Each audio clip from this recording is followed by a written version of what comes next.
Hi there, everyone. Here we are, another Thursday morning.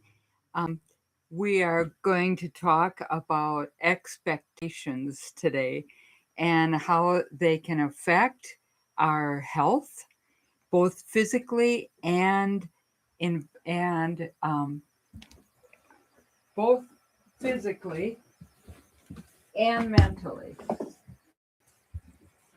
So, um, what? Oh, I'm sorry, I got had my phone was or my computer was a little off. As you click in, please let me know. Hi, Kathleen. I hope you're having a good day. Uh, okay, how these affect our expectations affect us physically and mentally. It's really exciting to know about this because what I want you to do is start to see in your own life where your expectations have affected you. So I'll give you a little choice of how this happened to me. This weekend we had a showing of old movies, and all of a sudden I got really sad. And I thought, oh, it's because my kids grew up, it's because I'm older, blah, blah, blah, blah, blah. But as I've been looking at it, that's not what affected me. It was from little on, I was told by my grandma and my great aunts that I would be the one to keep the family together. And now I'm talking their family. So these are my great grandparents.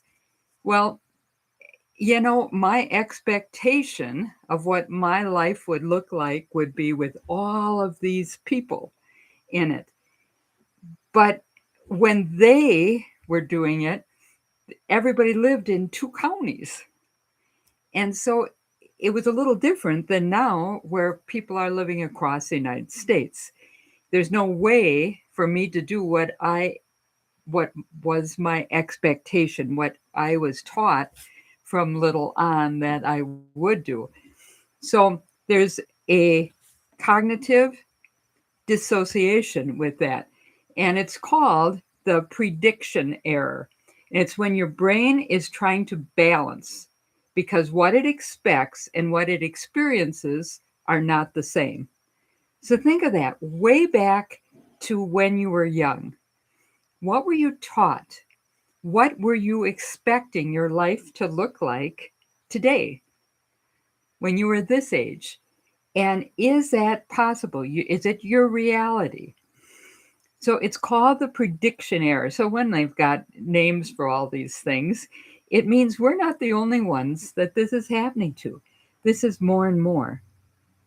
And the stronger your feelings are, the more intrinsic they are, the more part of your life they are, the more emotion that has to do with them, the harder this whole thing is. And how tight do you hang on to that expectation? Now, there's one other thing. When you are experiencing these things and it adds to your happiness, this is where you get a lot of happiness from.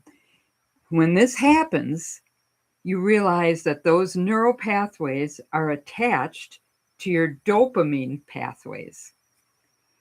And so when that starts, then you you connect. So there's a saying that when neurons wire together, they fire together. So in my case, when I was watching these old movies, it it didn't bother me till I saw a Halloween party at my house with all these people, and I remembered another Halloween party I had when I was younger with my great aunt, where she said, "You will now, it will be your experience to take over as the matriarch of the family." Well, she's talking her birth family, okay? Because my family is very close and we know all our cousins and all of these things.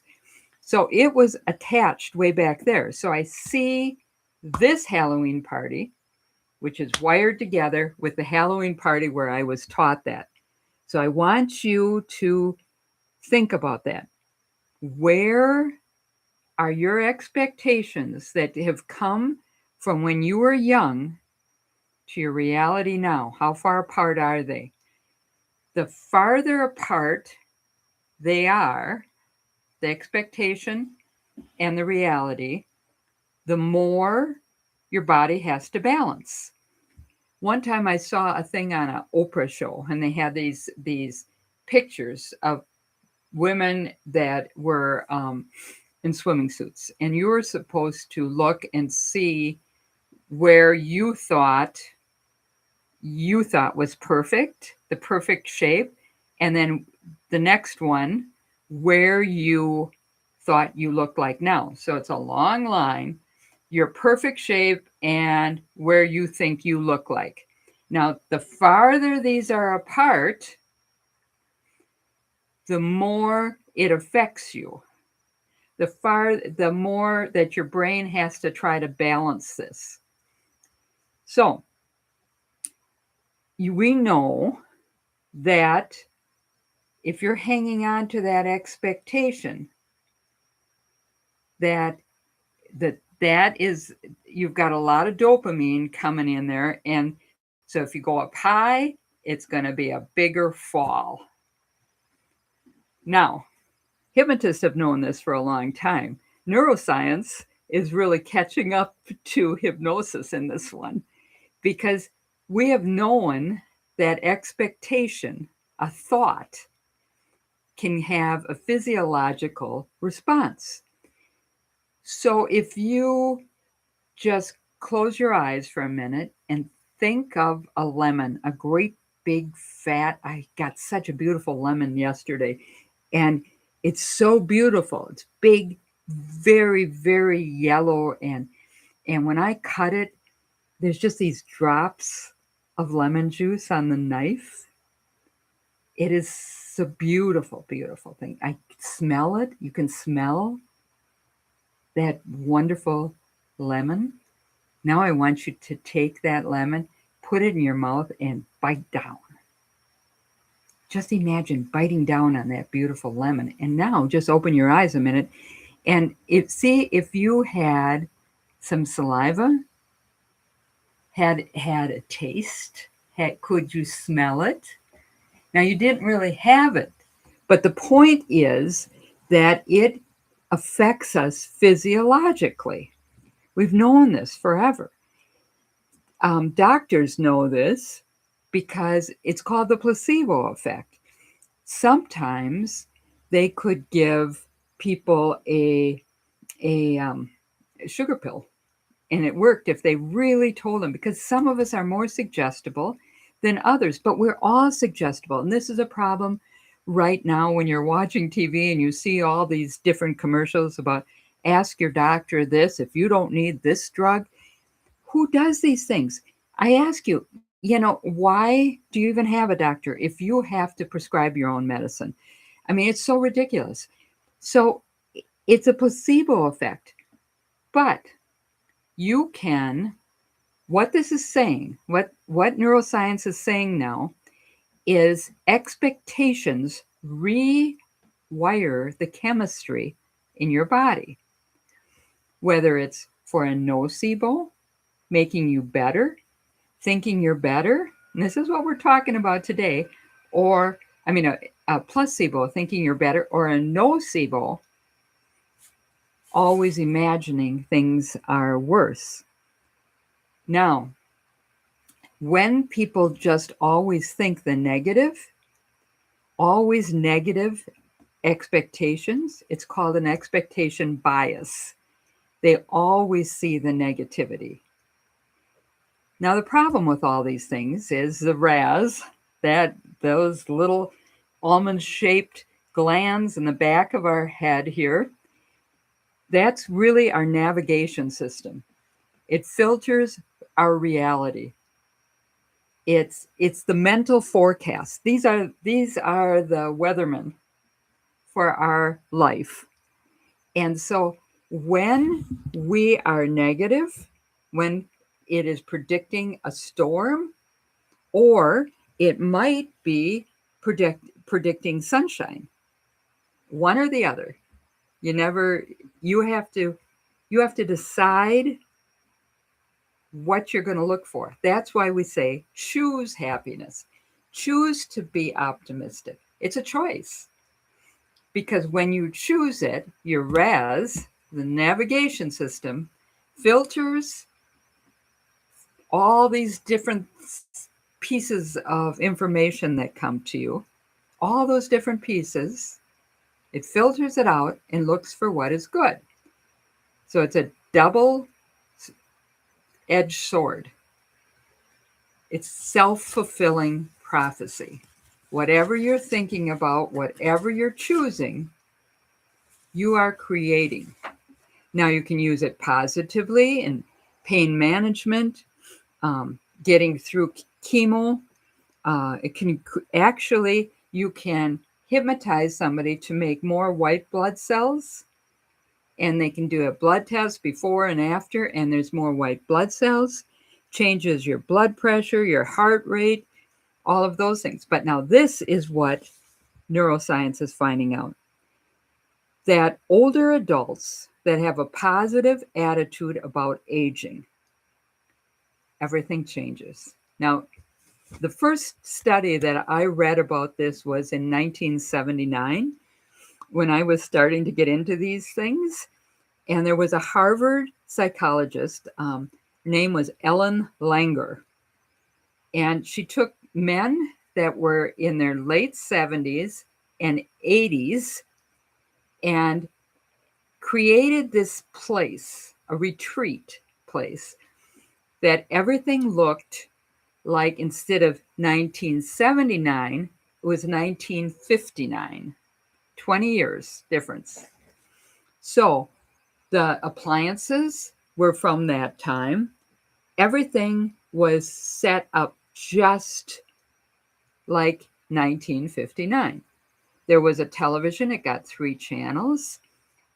There was the radio, only got for that area. They had magazines there from that time frame. These men had signed up to go on this retreat. I think it was called the Time Capsule. And they were asked not to reminisce, but to act like they were really living in that time frame. They would talk about current events for that time frame, everything, not reminiscing. After 1 week, they saw improvement. Now, they had every test you can imagine, physical, mental tests, everything. In fact, one of them even was in a wheelchair. And after 1 week of living like this, they had improvements in their joint flexibility, their memory, their hearing, and their physical strength. After 2 weeks, the man that was in the wheelchair was able to walk.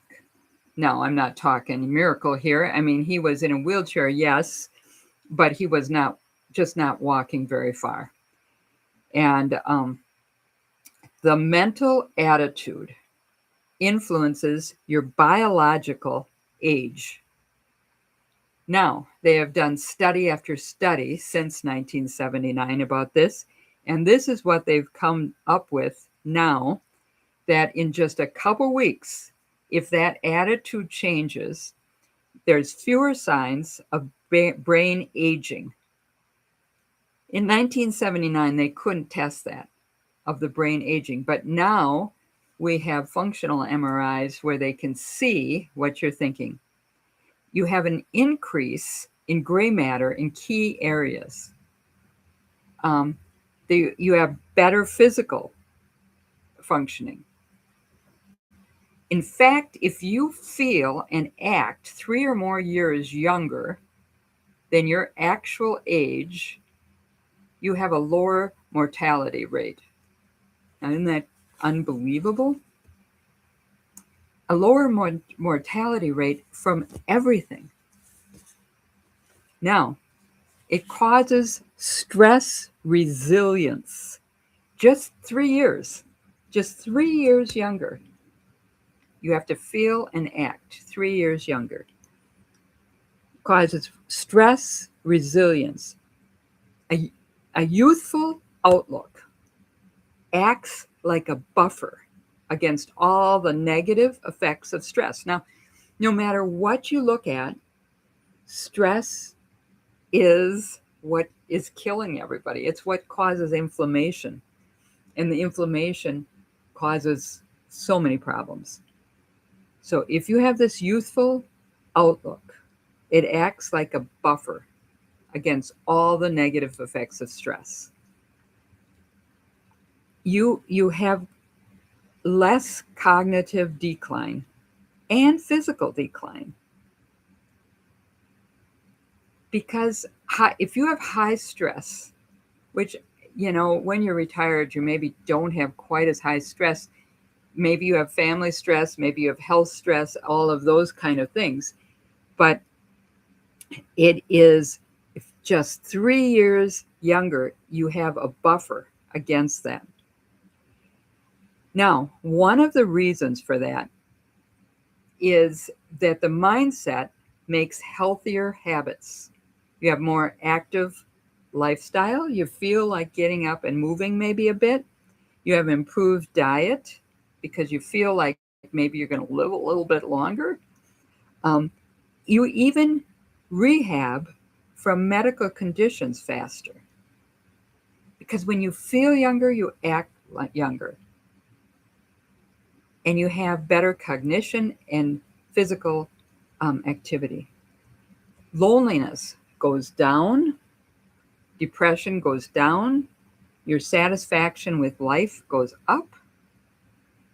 So if you want to act a little bit younger than your chronological age, you're going to get all of these good things: cognition, reduced inflammation. They can all of the inflammation markers have gone down. Lower hospitalization for the people that have a younger, youthful outlook on life. Faster recovery from illness and a longer health span. And that's what we're looking for, is the health span. Now, one of the things that we need to look at, these are some of the things that we need to do if this is what we're going to look for. The number one thing is radical acceptance. If you're older and chronologically, and you want to change your biological age to a more youthful outlook, you have to do a radical acceptance. We all have uncertainty. We have uncertainty in our lives. We have uncertainty in the world situation, all of these things. But how can we dance with uncertainty? Think of all the possibilities. This is one of the things. People don't sit down and think of the possibilities. What is not the way you want it to be?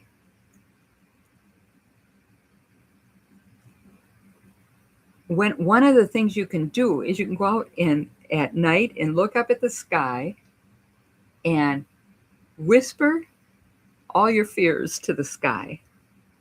Kathleen, what you can do before you come home is whisper those fears to the waves. Whisper them into a fire. Have a candle. Whisper your fears into that fire. Use the elements that we've talked about.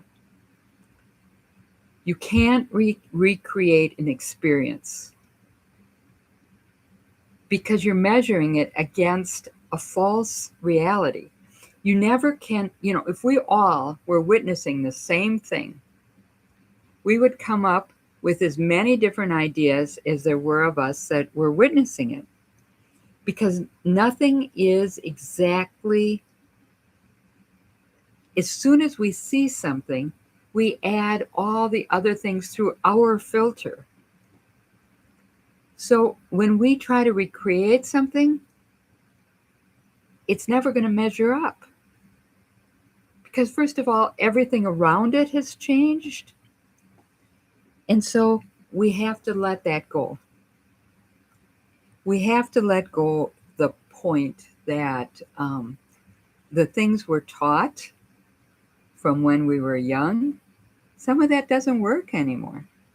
It doesn't work for me to be a matriarch of a family that no longer exists because it's gone. It's 200 people now instead of 8 or 50, and they live all over, not in 2 counties. We can't go back because we're not going that way. We're going forward. So we have to think, what is this disconnect?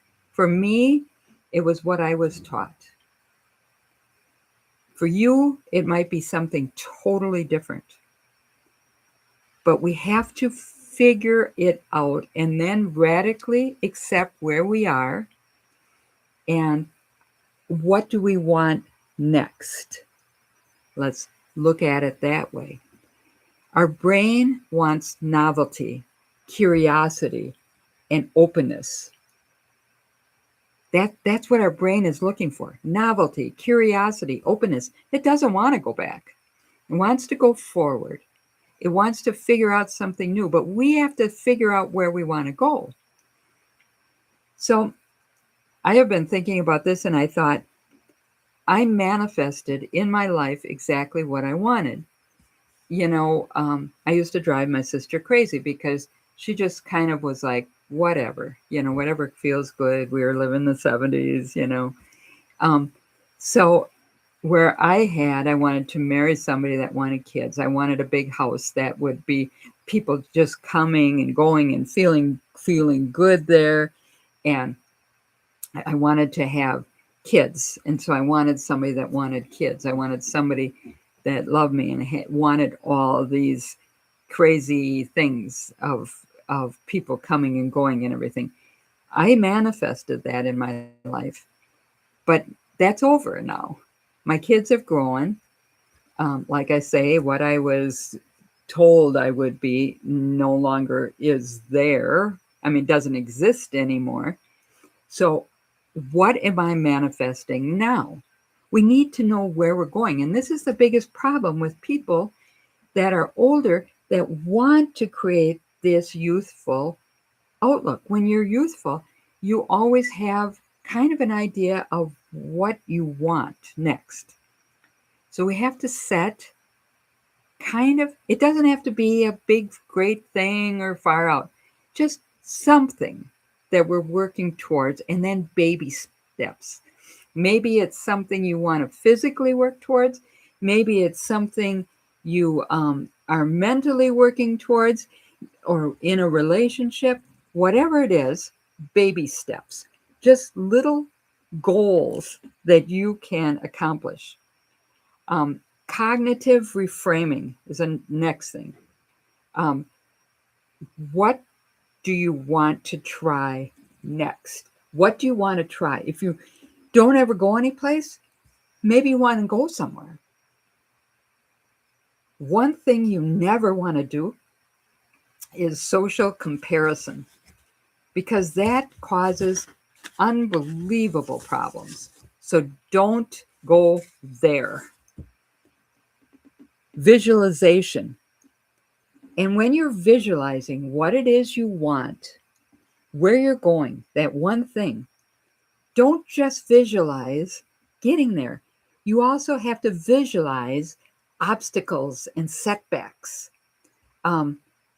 Rodgers, the Packer quarterback, used to talk about this, that before a game, he would lay on his couch and visualize the whole game and all the problems that could happen. Because you want your desired outcome, but you want to see the challenges too, and how are you going to deal with each of these challenges? He was excellent at that, because you have they have over and over proved that you have higher success rate of getting where you want to go if you do this, if you visualize your outcome and the obstacles. Hope, that's not something you feel, you choose it. Again, you choose it. Like, because when you have hope, what you're really doing is you're stepping out into the fog. You're believing that there's something bigger that's going to be there for you. I can remember when I had the stroke, I used to read the poem over and over and over, that when you come to the end of all that you know, you step out and believe that you're either going to find something solid to stand on, or you're going to be taught to fly. And that's what hope is. You're either you know that something is going to guide you to the next place, or you're going to be taught to fly. So you're setting the goals, you're choosing the pathways that you can see with the obstacles that are on that pathway, and believe your ability to deal with whatever it comes. Mindfulness is what we're talking about here. Being mindful about each step, because that's the survivor tools. You anchor in the present. You become one with the floor, with the earth, with something solid, with your breath. You become one with that.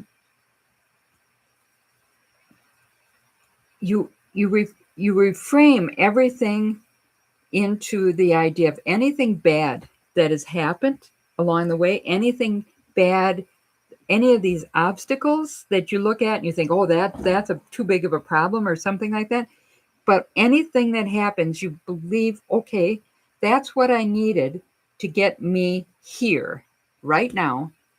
Everything that's happened to you has got you to where you are. To be this amazing, wise human. You hope, you believe, you're tied to something bigger. I don't care what you call it. God, Goddess, universe, that doesn't matter. Nothing. If it's bigger than us, it really does not have an ego. It doesn't care what you call it. It just is. And you check on and make sure that you have a team, a group of people that you can rely on. And all the way, when no matter what anybody says to you, you remember rejection is just somebody's opinion. That's all it is. Just somebody's opinion.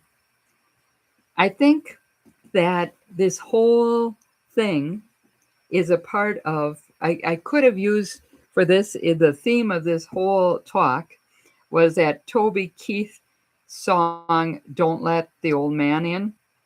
And how that came about is he was talking to Clint Eastwood, who is very old and doesn't act very old. And Clint Eastwood said, how old would you be if you didn't know the date you were born? Think about that. And then he said, I just keep thinking, don't let the old man in. It's knocking at the door, but don't let him in. So don't let the old woman in. She's knocking at the door. She's maybe rattling the windows, sometimes more than others. But we're not letting her in because we're creating that youthful outlook. And really all it is, all I'm talking about here is optimism and hope and joy and creating that. That's what a youthful outlook is. Dreaming there's something more. What is your something more? What is it that you would like to change? And how can we do that?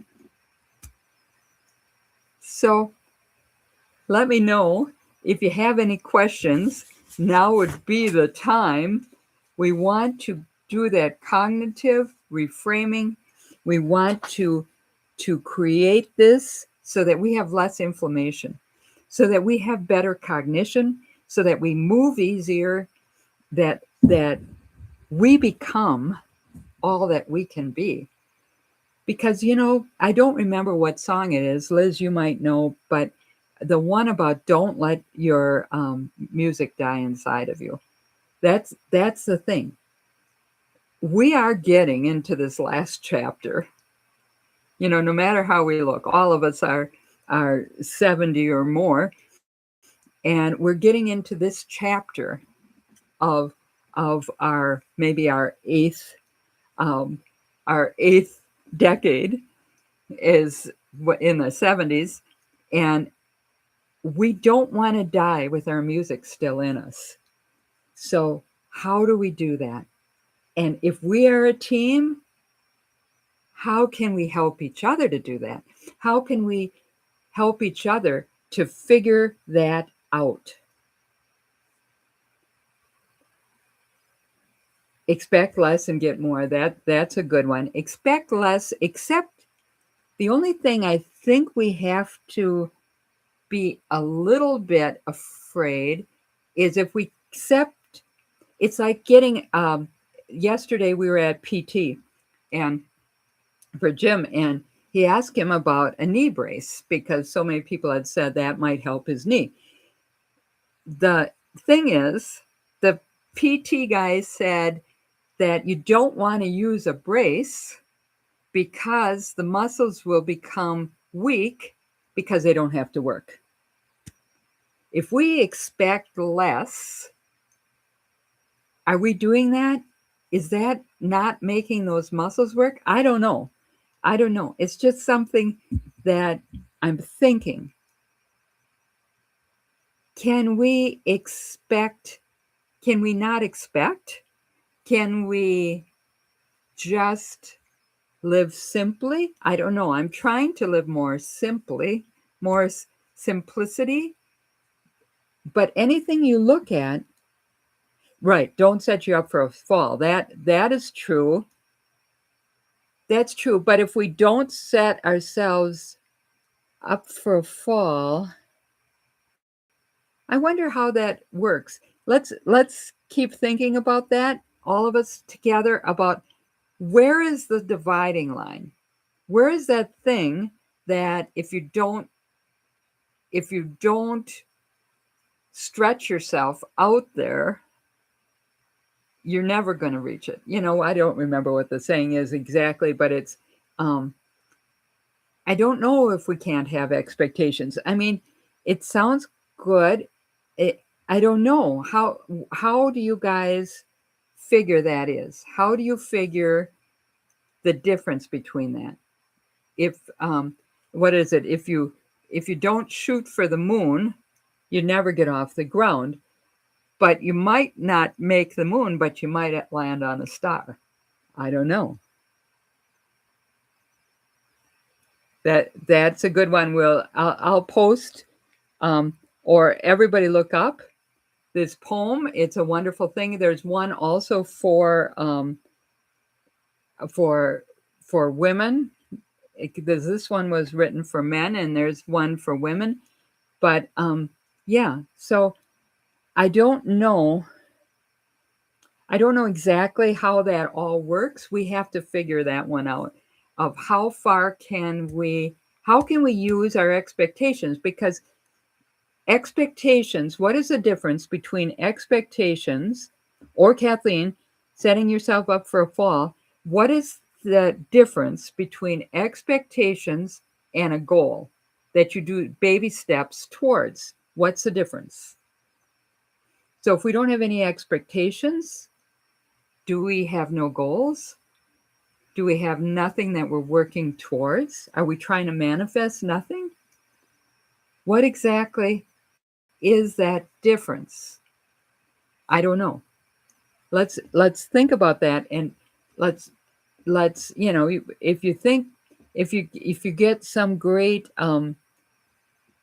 brain thought here, I think we need to share that, because maybe even on our little talk thing, message thing. But what is the difference about not having expectations and not having something you're working towards with the baby step things. I don't know. Is that confusing to anyone else? Or is that just me? Um, I don't know about that. Uh, okay, well, I think that we need to work on that. Okay, Sandy, I wish we could actually talk here. Um, oh, that's a good one, Kathleen. No expectations from people. That's that's perfect. No expectations of how everyone else um, is going to act. You only have any power on how you are going to act. That's it. And that's hard enough. So you can have goals, Kathleen says, and I think you're right. And Sandy, goals and are not the same um, as expectations. So I think the thing is not expectations on anybody else. We're not responsible for that. But we can still have goals. We can still have the way we picture our life to be. What is one thing, just one thing, that I think there's three of us here, um, that that you would like to manifest? What is one thing that you'd like to manifest? I think my thing is more and more. I well, I think that's maybe still my thing. I think. Okay, Kathleen, serenity. That's a good one. I think one way you're going to do that, Kathleen, I am looking for is serenity and harmony the same thing? Otherwise I'm gonna do joy. Um, something that I think that, and then because if we have a word, something we're doing, we can work one way, one way that you're going to create more serenity. Kathleen, Sandy, what are you going to do? Liz, what are you going to do? One thing that you are going to do to create the word that you are the word that you're going to create. What is one thing you're going to do? I think for me, I am going to, if it's harmony, or I guess harmony and joy is the same thing.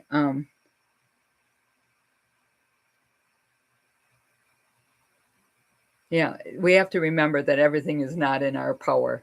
That's the thing, and I think it comes a lot from when we start to expect other people, the world, to people that to have the same thought that we have. Um, okay, Sandy is peace, so peace, serenity, harmony, joy.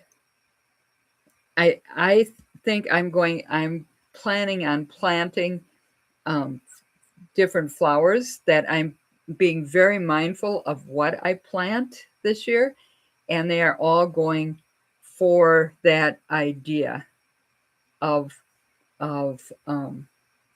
what I want to feel. Everything I'm doing, I want more and more to go towards what it is that I want to create, as in a feeling. So let's really concentrate on that. Think about your word, put it in there. Kindness, that's a good one.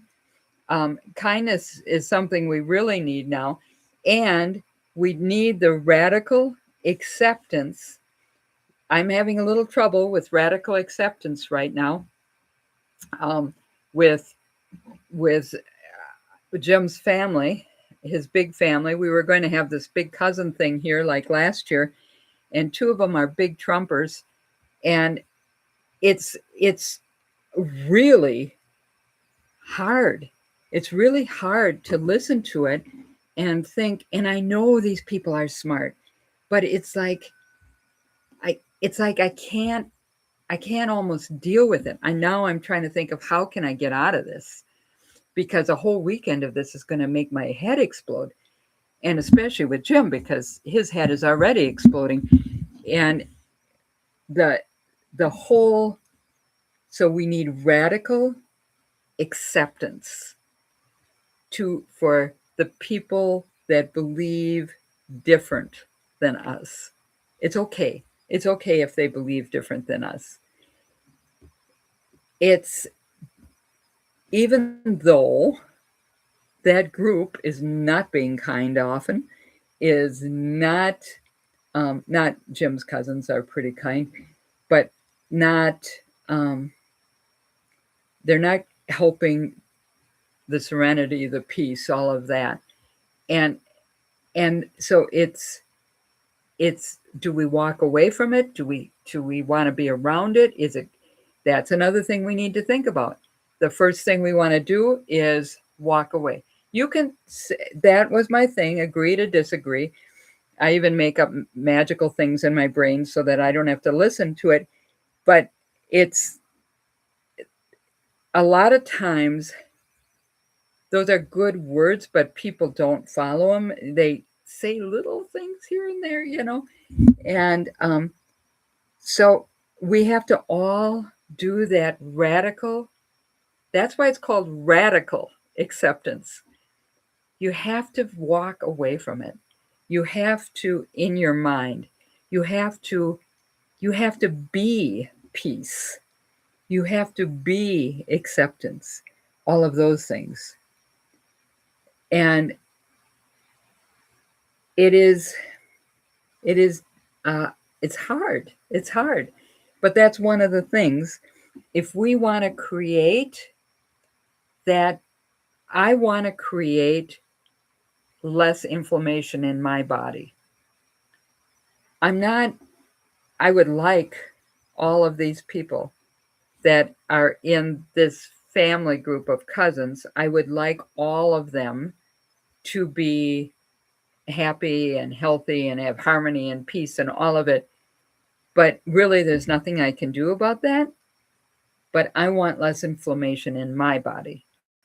I want my cognition and my joints to feel better. And to do that, I need to accept that we all think differently. And that's okay. Agree to disagree. And whether or not anybody else does that, whether or not I have to imagine that I am just riding away on my dragon, that's what I'm going to have to do. But I can have it here. I can have plants and flowers. I'm making a rock garden with all of the rocks painted with different sayings on them. Won't that be beautiful? We'll see. I'm not that great of a painter, but I am working on it.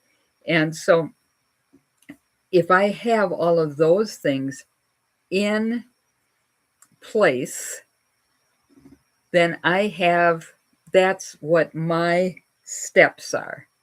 My steps are to create beauty in my area.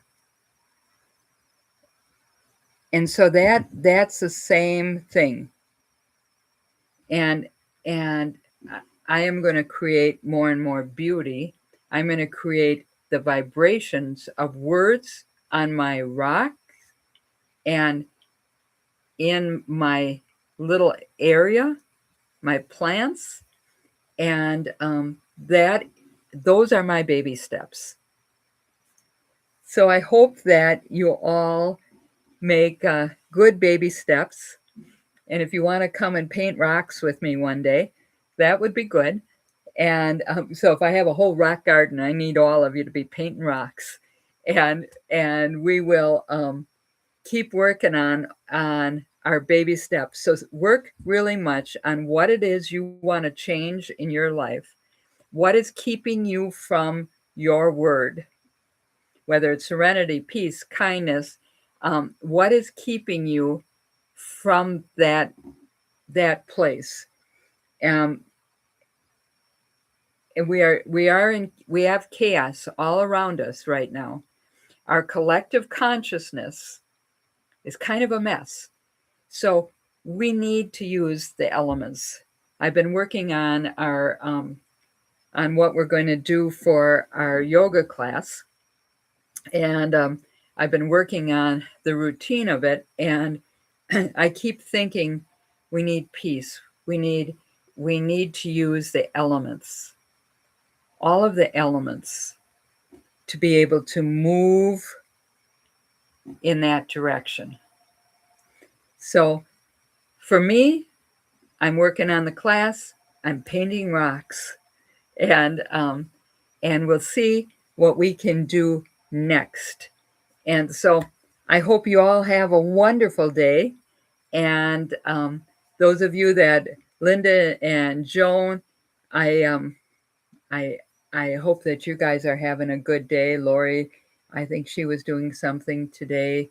Carol, I think, is still on her trip, and I hope that you all have a good day.